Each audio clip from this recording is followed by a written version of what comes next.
Sa aquilo toma lugar amanhã, dia 4, amanhã dia viernes, dia 4 de abril,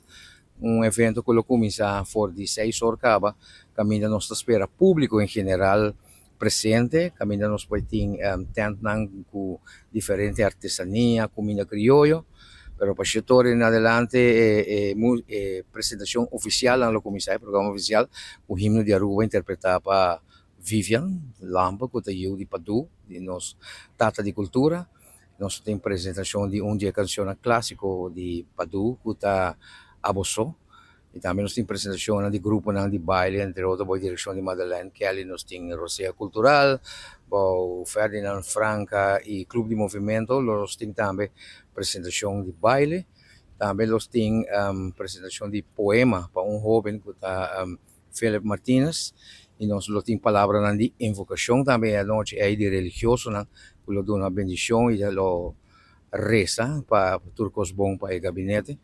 Então, na final, nós temos apresentação de Touch of Steel, que é grupo de steel pan, combinado com DJ Sky,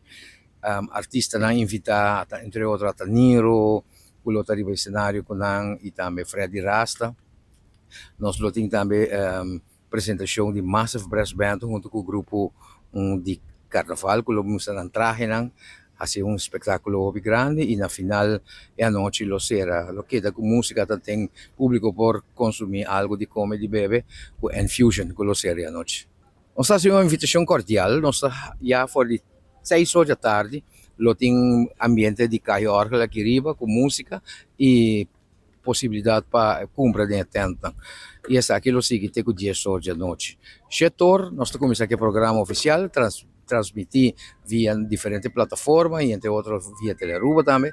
para nós por 13 aqui pessoas que não podem ir aqui. Pero nossa invitação cordial para já faz 6 horas bem, então para mira programa cultural e apresentação de gabinete AVP Futuro, caminda lo apresentar tour e ministério e ministra que está encarregado aqui ministério aqui.